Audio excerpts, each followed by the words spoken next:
What's up, you guys? Welcome back to another episode of the Let's Just Be Real podcast. I'm your host, Marissa Tonge, and today it's a cozy living room episode.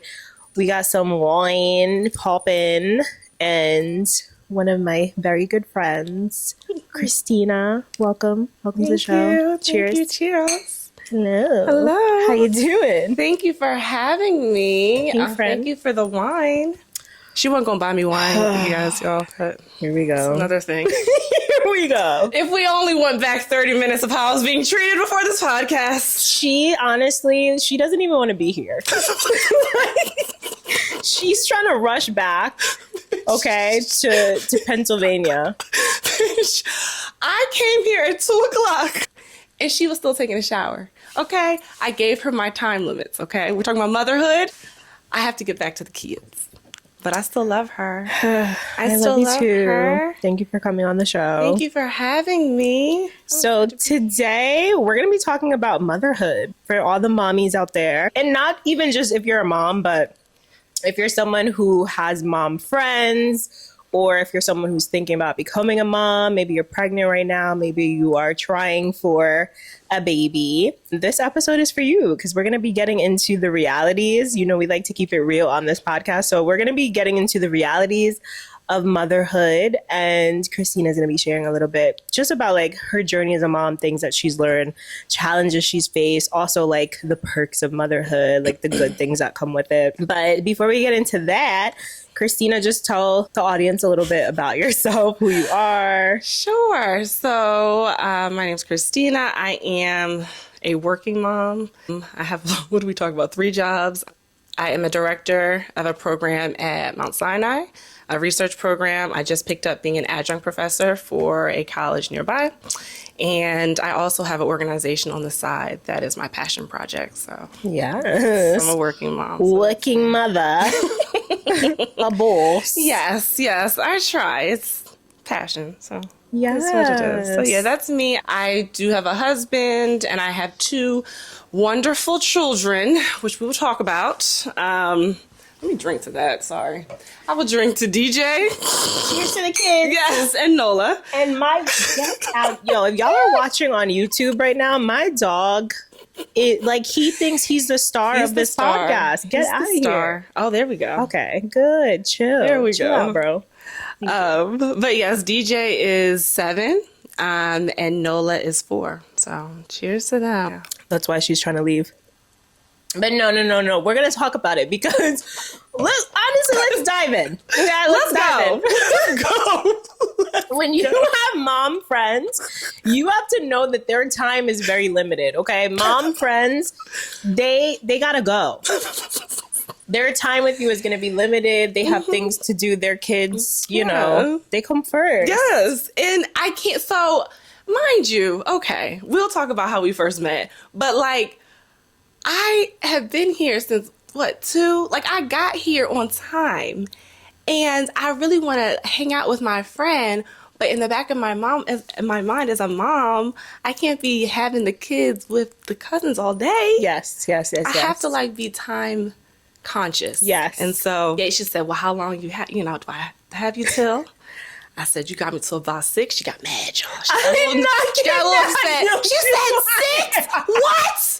She said, I hate. She didn't want to pour wine. She didn't want to pour wine for me. I said, I knew it. I knew you would only be here for a couple hours. But I'm a good friend. I'm a good mom friend. I will say that. I try. So we have a long distance friendship now. Before we lived close, but like 20 minutes. So now she moved to a different state, which still isn't that far, but it's still like an hour and a half, whatever. Mm-hmm. So our time together is limited. It is. I think I do really well, though. So Marissa didn't do FaceTimes like that before. Remember when you didn't like to do FaceTimes? We do FaceTimes now. I make sure I do my voice text. I do my check-ins. We met at the spa. Okay? Yes. We do stuff. These are all important things, honestly, for any friendship. Yeah. Not just a long distance friendship, but I think just friendships, adult friendships in general, you just have to be more willing to work with each other's schedules and just do things when you have the time. When you have the time. And I think that's one thing, being a mom and like a wife and like working and all that. I try to pour into my friends and like make sure that I'm available when they need me.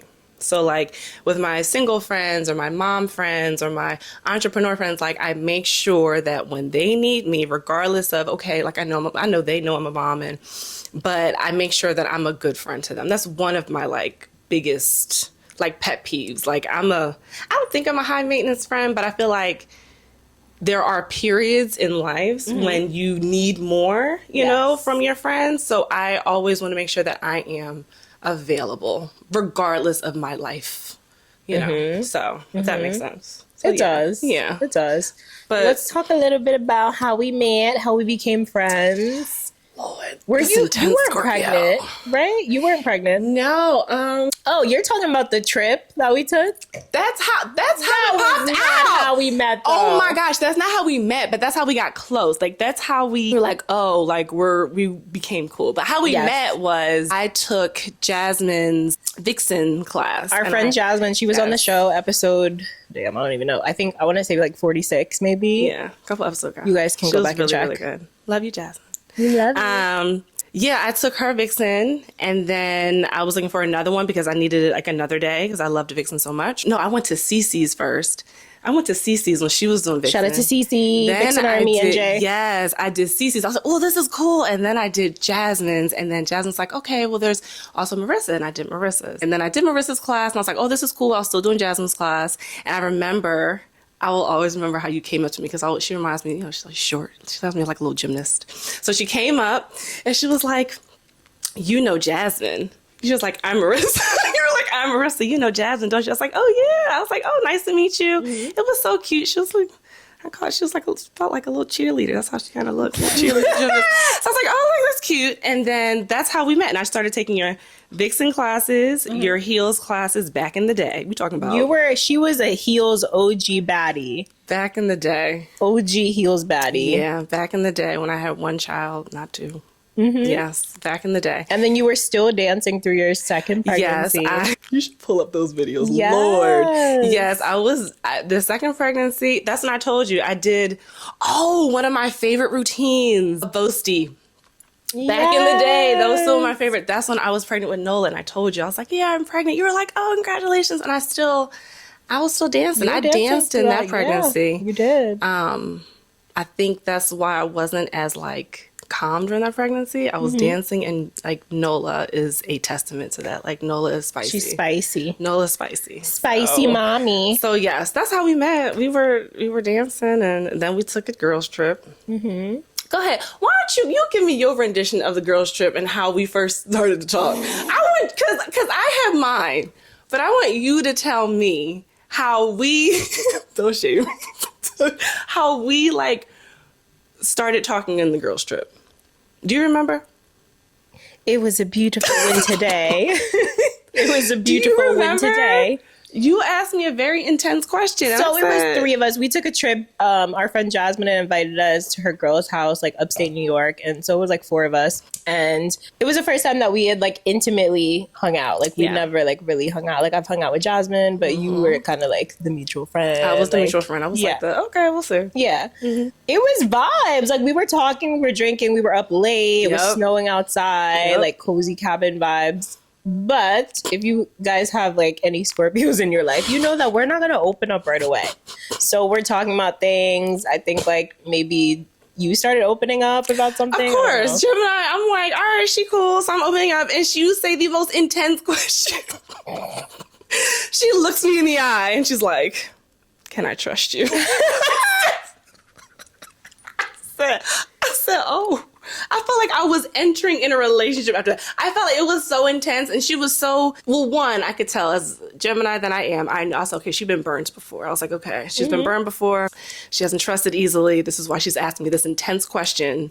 And I said, well, of course you can. And then we literally talked for like hours into that night. We just talked about everything. I think Jazz was asleep. Everybody was asleep. And we were just vibing to music. Yeah. And then after that, it was like this, I feel like after that, we just started to hang out. And then the summer we hanged out more. And then And also to defend myself, it wasn't a matter of like being burned or not like necessarily trust. I do have like, you know, my reserves with people, but also like I think because you were a client too, like I'm very selective who I share my business with as a business owner, you know, like who I'm going to share my personal business with outside of like the studio and dance classes and stuff like that. So I get that. Like that's a valid question. I get that. Like, I just never, and I get it. I was like, oh, it just took me for a back because I was spilling it out. All right. I was like, oh, you know, this. We talked about everything.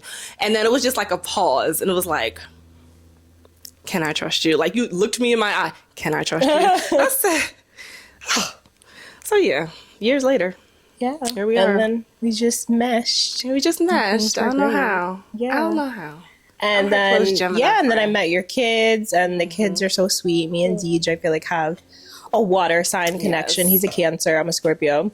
Yes. But yeah, let's talk about just like, I guess, you as a mom, like, what are some things that you've learned, right? Like, maybe from your first child to your second child, like what are some things that you've learned in between that? Or maybe things that you learned differently with the second versus the first? Okay. So I'll start with DJ. When I had DJ, I will say you don't know what to expect. DJ, it was the easiest delivery, and Nola was the easiest. I had a really beautiful delivery. I'm sorry for the ones that did not have.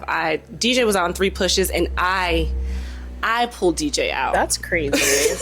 Epidural, okay? Drugs will get you, all right? I pulled DJ out because I wanted to be the first one to touch him. DJ did not cry. He went to my chest. He only cried when the nurses took him. It was 3 pushes. That's it. It was the easiest delivery. Nola Were was you one active push. during the first? I was active during DJ. So I remember I was walking to the subway. I was still working. I was working up until almost, and then we moved.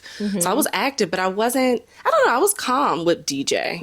Nola, I was not calm because I had DJ and because I was dancing and I was trying to just still peak with my routine. But with DJ, it was the easiest delivery. I pulled him out. He was fine. I think as a mother, one thing that, and I didn't realize this until someone said this in a podcast, when you become a mom, that is another job that is put on your name. So as a partner, so I'm married, I'm a wife, and I'm a mom. I'm rarely Kristina in the house. It's always babe or mom. And so when you are kind of not ripped of the Kristina, like I'm still Kristina, but that's when moms, when they first have those kids, they're like, I want to get back because the label isn't there anymore. It's mom, mom, mom, mom, mom. It's literally, that's what it is. It's mom or babe, mom or babe. And so when I had DJ, I realized, I was like, okay, I'm a mom now. That's, it's great. I loved it. But I think it was a struggle. I did go through postpartum. It was a struggle. You go to the baby blues where you're just like, you want to connect with this little thing. But honestly, I'm gonna be so honest. I did not feel I was breastfeeding and I did not feel the connection that I should have felt. I was the food source. He didn't have, like the personality, like your babies have personality, but that personality, to be honest, I'm keeping it real, that personality doesn't come out till months later.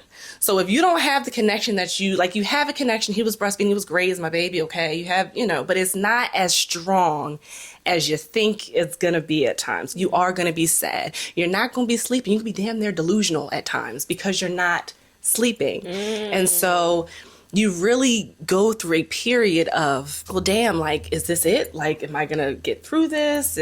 And so with the first child, that's when you kind of just gravitate towards the community. You want to be by your mom. We moved to Philly. Okay.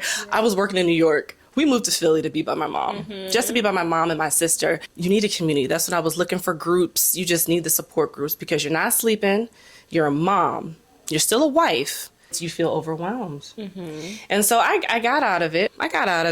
He started to sleep through the night and I was okay. Self-care was just me going to the gym. I didn't know what boundaries were then. I was still being a people pleaser and trying to make sure everyone was okay but me. And then as he got older, I started to feel like, okay, you start to feel like yourself again.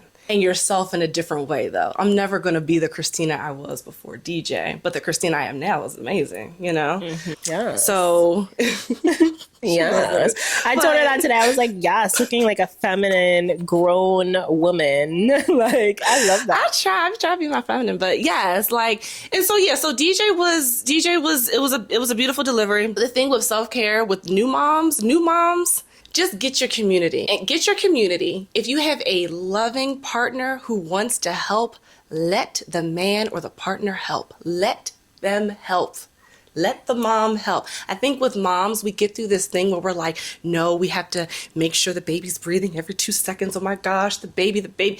No, if the man wants to if your partner wants to take your child for an hour, that is their father. Let them take the child. If the mom wants to take it, they had you. Obviously, they didn't screw up. So let them take the baby. So that's one thing that moms don't do. It's this mom guilt. Like, no, you have to be with your baby 20. No, you don't. Even in the hospital, girl, once you're on your own, you're on your own. Let them nurses take the baby to like, come on, okay? Because they will scoot you out the hospital with the quickness, okay? So take your breaks, build your community. That's the first thing that I learned with DJ. Take your breaks, build your community, get your sleep when you can. Trust that you have a circle that can take your child and nurture them. Maybe not like you, but they're fine. You know, does that make sense? Yes. So that's what I learned with DJ. That's DJ. That was survival. Okay. Yeah. That was survival. Get your community, get your sleep. And also first time being a mom, like I just feel like it would be trial and error. Like I can't say because I'm not a mom. I'm a dog mom, you know, like and even with that I'd be feeling like, yeah, like what am I doing? Yeah. What am I doing? I'm taking care of this animal, me and like I don't know, you know. But besides the point, not to compare, like I'm sure everything that you went through the first time was like all just learning. It was all learning. Yeah. It was all learning. And I think as moms, we're just like, we're very hard on ourselves. Other moms could be hard on you too. Like, why are you doing that? And you just kind of, it's all about your community. I will only say that with DJ and the first child. Now the second child, spicy Sagittarius. The second child, so I breastfed DJ for 6 months, okay? That was good enough for me, maybe 6-7 months. Nola, I feel so bad, Lord. I only breastfed her for about a couple weeks. I only breastfed her for a couple weeks. Now, with Nola, she was out in one push. I did not know it was a girl. I wanted to, again, guide her out. I was the first to hold her. I pulled her out. And I saw she had a vagina. I said, oh my gosh, it's a girl. She went to me. She did not cry. They were trying to... Did you also not know the sex of the first one? I knew DJ. You just didn't want to know for that. I didn't want to know because I wanted to be excited. I didn't want it to be like, oh, it's another boy. And I wanted to be excited. So I was like, you know what? We're going to do a surprise. DJ wanted to... DJ wanted to know, of course, but Devin wanted to know. My husband wanted to know. Yeah. Everybody wanted to know. Yeah. And I was like, no, we're not doing it. We're not doing it. So Nola, I said, like, God is amazing because it was easy. The doctor was like, you want to have the baby now? You're having contractions. Let's have the baby now. With DJ, I was having contractions through the night. The doctor didn't want to take me in, but I was having the contractions. My parents, I've joined meetings. My parents were like, are you sure you're having contractions? Maybe you need to look it up to see if you're actually having contractions. And I said, because I was very calm. I mean, it hurt, but I was calm. Me and don't do this for anybody that's watching. Don't do this. Me and Devin, we were determined to have DJ that day. So I already had a doctor's appointment. Don't do this. Please don't do what I did. We went over every bump on that road to make sure I was dilated by the time I got home. By the time I got to I was 4 centimeters dilated. Wow. Every bump. I was like, every bump. God. Every bump. So, but we had him that night. We had him 8 o'clock that night. I was admitted at 3. Nola, same thing, admitted at like 3 or 4, 8 o'clock that night. It was very easy. I think I was watching videos. Beautiful experience. But with Nola, I had another, I had DJ, and that's a whole lot, and that was COVID times too.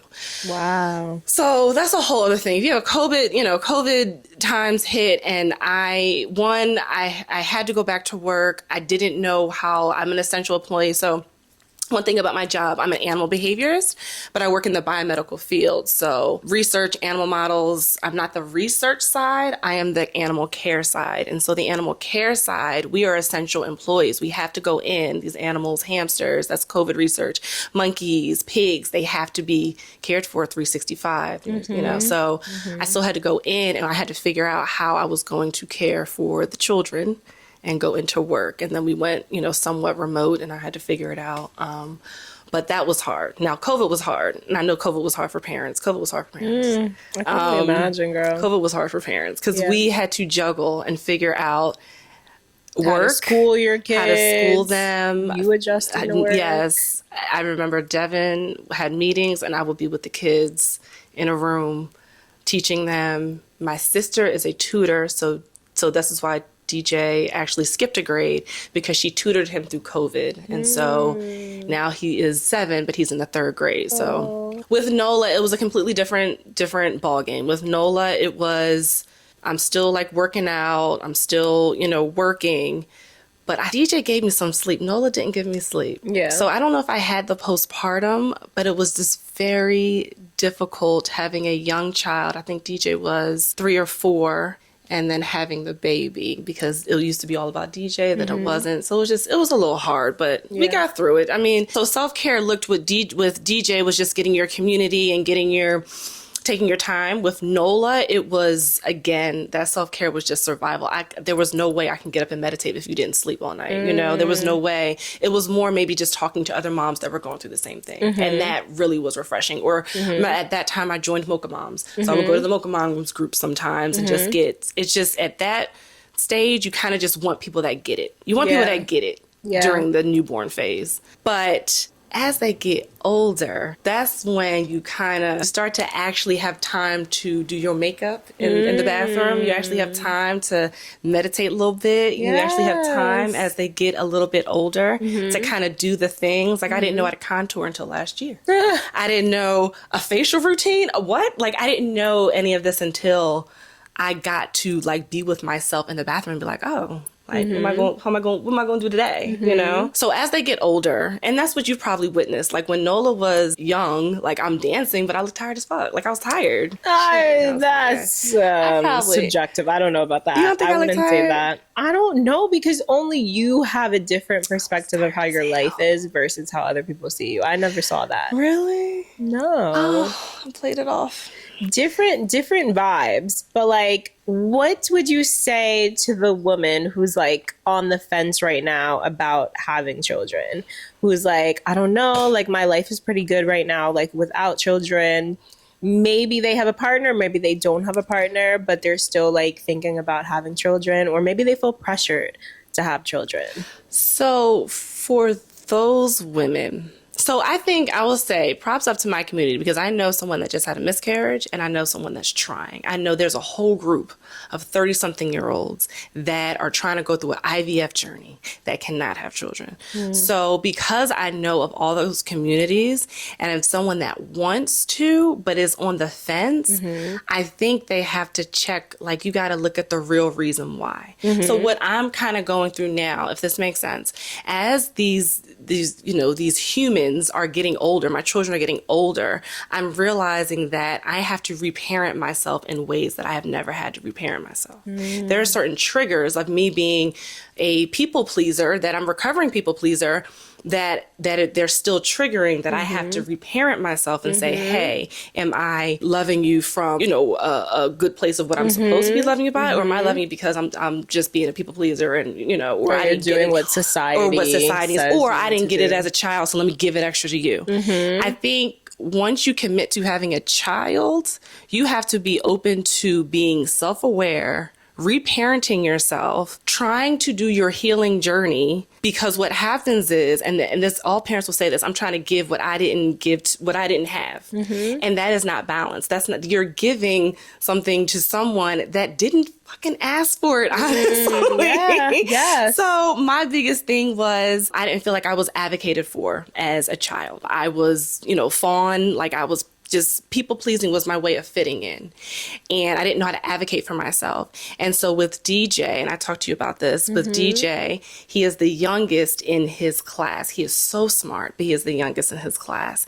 And I have to try to figure out how to get him to advocate for himself without me being like, advocate for yourself, you know, because I was not advocate. Does that make sense? Yeah. So I have to reparent myself and be like, well, how can I get my child to understand and be a kind human with advocating and gaining confidence? Because I was not taught that. So I have to figure out how to, let me reparent myself, and then let me give him a balance of, okay, affirmations or you are tough, you can do this in the way that, not the way that I would do it because I'm not him, but the way that he would do it. So I just have to give him the tools. So for someone that is questioning having a child, you gotta look at the real reasons why. Look at your whys, not for the pressure, the society pressure, or do you really want to raise a kind human, a servant in this society? Because that's what essentially you're trying to do. You're trying to raise a kind, respectful, purposeful human in this world, not just your baby that is going to be a person that contributes to the society, hopefully in a positive way. Yeah. You have to think about what community do you have. If you have a community that's going to help you out, I feel like that's so important. And honestly, I've always said that. Well, one of the reasons I've always said that, like, I don't want to bring children into this world unless I know I have support that I need, whether that's from my partner's side of the family or, you know, certain people in my family. But it's going to depend on your situation. But also, I like that you always say, like, that's your baby. I just said that today. You want me to say it? Okay, I forgot all about that. So one thing that I always say to my friends, let me drink before I say this, because I feel so bad saying this, and I hope it, like, translates. So It will. one thing I say to my friends that's about to have a child, and that's one of the biggest advice, is that when you have that baby, that is your baby. That's your baby. That is not That's your baby. That is not anybody's baby. That's your baby. Now you can say, oh, you know, my partner, your partner gonna help out. They're amazing.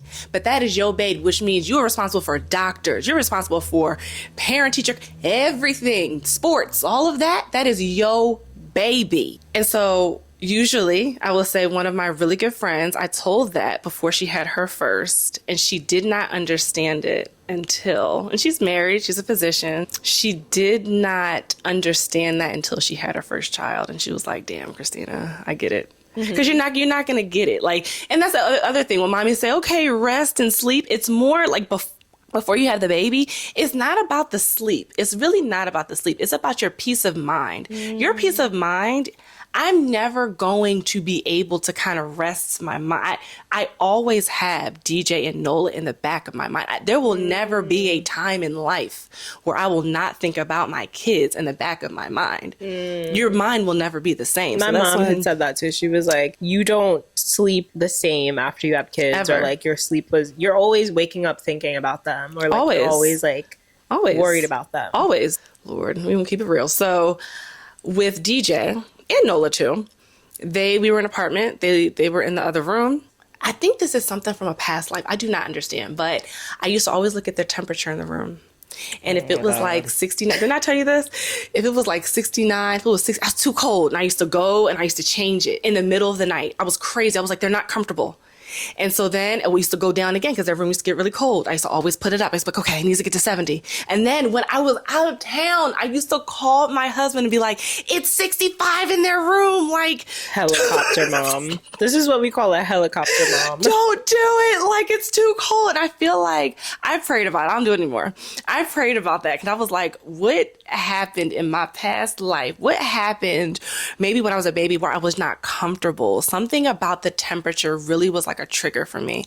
I prayed about that. I don't care anymore. Like, they're fine. They're fine now. But when they were babies, I used to look at that temperature like it was literally next to me on the bed. And it's called, Nanit. I know babies, moms will know what Nanit is. Nanit is like a camera. It's a cute little camera that you put on the crib. It tells you the temperature. It tells you the breathing of the baby. I used to look at all of that. Aww. And I used to have it right next to my pillow. Yeah. And so I would never really sleep. I Yeah. would just look at it and be like, okay, it's 67. Okay, let me turn the heat up a little bit. 67 in there. And, okay. Heartbeats. Okay, up. She's about to wake up. That heart rate's going up. Like, I was crazy. I really was. I had to pray. I prayed about that. Watching the kids on the camera, stalking them on the camera. When we hung out, I used to be like, okay. We would be out, like, just living our best lives in the middle of convo, drinking wine, having the best time, and then all of a sudden you just see her stalking the kids on the camera. Like, girl, if you don't leave them kids alone, like, they're asleep. They're asleep. You know, but I've come far because I don't do that crap anymore. You have. I have not really tested once. I don't do that anymore. I feel like this is like my rebirth year where I'm just like, not selfish, but it's my time. It's my time. Yeah. And just career-wise and business and just, it's my time. And I say that because I feel like, remember we talked about the labels, like, okay, I'm a mom and I'm a wife and I'm a director and I'm an entrepreneur and I'm a professor. But I think at the core of me, and that's what people need to really understand, how they know like they're aligned with their purpose, because at the core, besides the mom, the wife, the professor, who are you? Who are you? Who are you? Like, you are a creator. You are a creator, and you're creating all of the avenues that you're doing, creator. I'm a teacher, I'm an advocate, and I'm a nurturer, and I'm a leader. Yes. At the core of me, that is who I am. Yeah. And so as long as you know what that is, all of the other labels, it aligns with what I am, if that makes sense. There's just a lot of moms. I get sad because I see a lot of moms, especially like in the industry I'm in, where yes, they're squeezing in time for themselves, but it's like, it's a fight. You know, it's a fight to get out the house. It's a fight to tell their partner, like, I'm leaving, or like, you know, you got the kids today. And I think there's like this, like you said, there is that part of like motherhood that's like, these are your kids. Like, but also like, there's also this disconnect with men. And this is not to go into like bash men, but there's this disconnect where it's like, it's almost like they come into this father role, not all, but a lot of men come into this father role thinking that they're a babysitter instead of a father. And I see that so much. And it's so funny because I have the best dad, like, ever. And I'm not going to cry, but like, he is amazing. Oh my gosh, he's amazing. And I didn't realize this until like hearing stories about other dads or like, you know, husbands or whatever.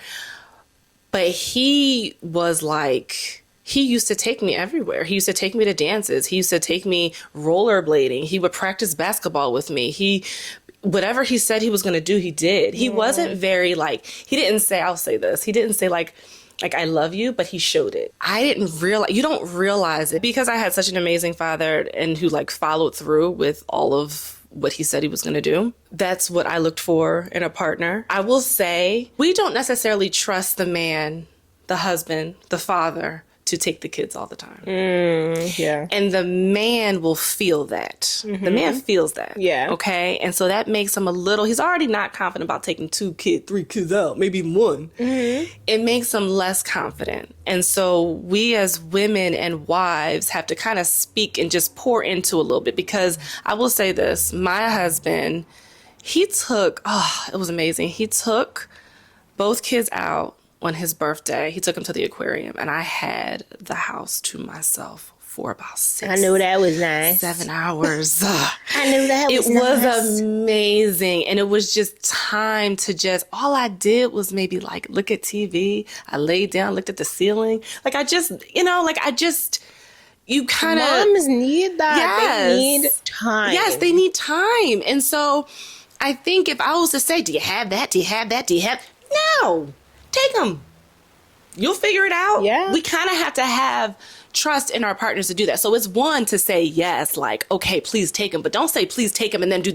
No, that's not how men work. Okay?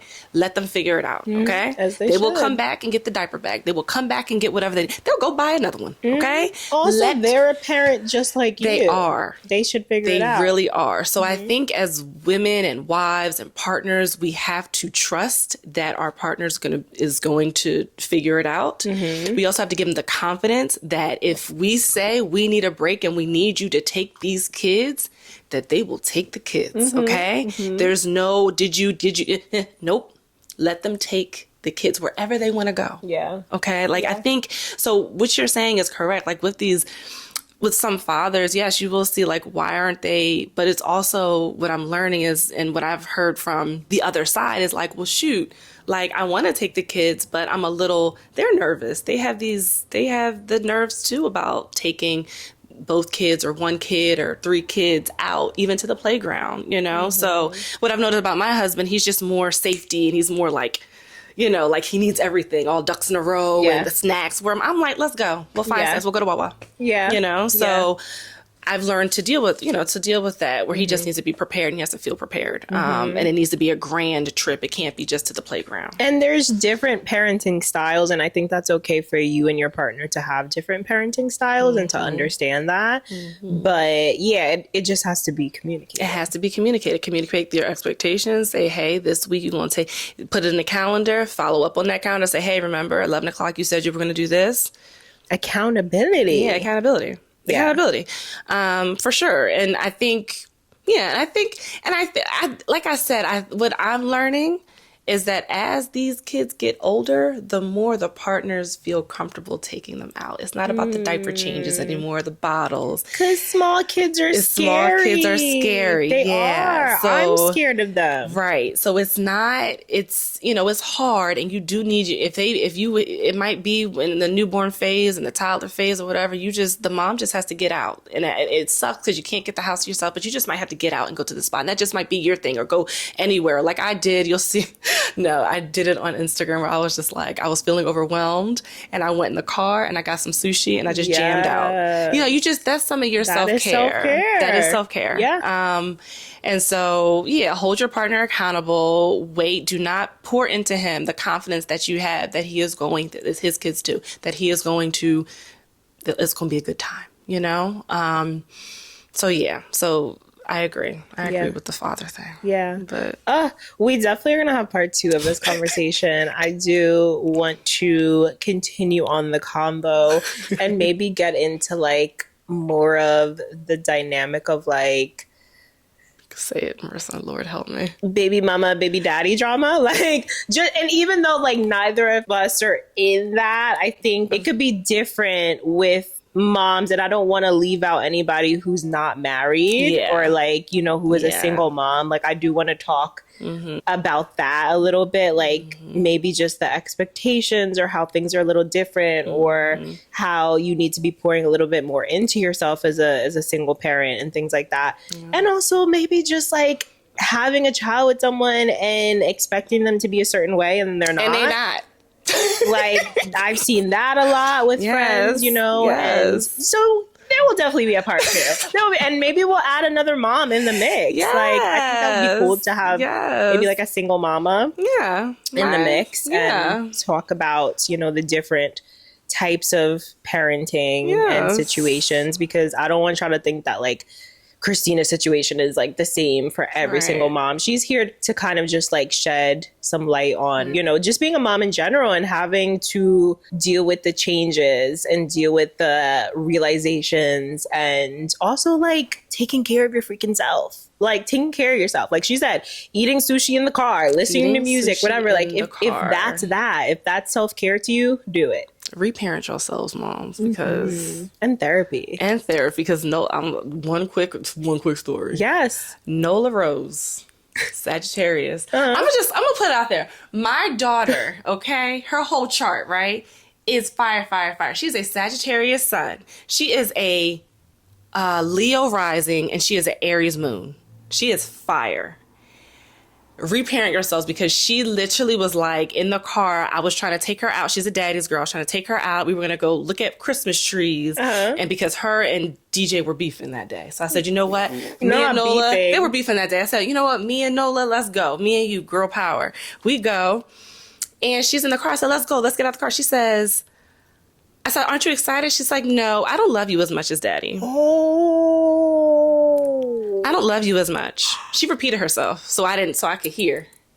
Not repeating. And so if I did not reparent myself, I wasn't in my healing journey, in my people pleaser, in my rejection, in my abandonment, I would have cried in the car. It's almost like she read me for filth. That's how she really felt. And kids are honest. Kids are very honest. If you're not ready for the real blunt, like she later on, of course, like she tells me I love you every day and all this other, like we're besties now. But there are periods where your kids, if you are not ready, will point certain things out of yourself that you were not ready to face. They're there to hold a mirror up to you. It's crazy. Because they're literally the most purest form. Purest. So like they have no reason to lie. They have no reason to hold back. No reason. They just want to express how they feel. Yes. And the truth be the truth. Yes, the truth be the truth.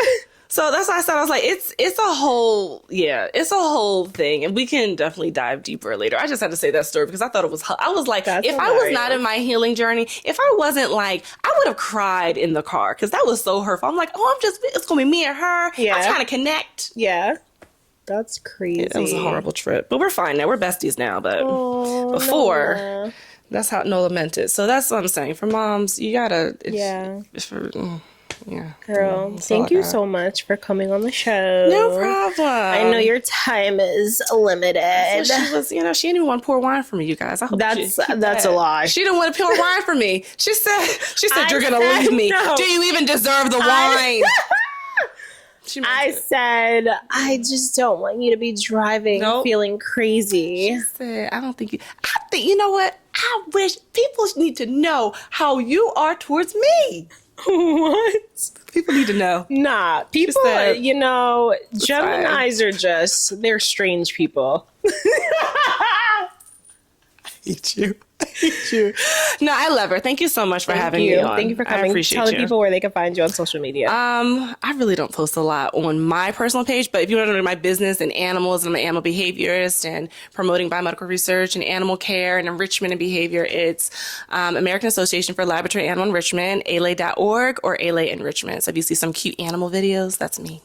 Yes, and we will also link it in the show notes. Link it. And there's a webinar. I'm doing webinars now. Yeah, she does webinars. If you guys are in the industry. Yeah, if you're in the industry, if you have fish, the next one's on freaking fish enrichment. So come on. And if you want to be educated on like what's happening biomedical research wise, the discoveries, the cures, the cancer, what it comes from animal models. So come check me out. Yes. And if you guys are listening on Spotify or Apple, make sure you rate and review the motherfucking podcast, okay? 5 stars preferably, please. And if you guys are watching on YouTube, hit that like button, subscribe to this channel, drop a comment, let us know what you thought. If you're a mom, drop a comment, let us know something that you deal with as a mom, a struggle that you deal with. If anything was relatable in this conversation, drop a comment, let us know what you want us to talk about in part 2. If you have any questions, if you're someone who's becoming a mommy or you're thinking about becoming a mommy, drop a question.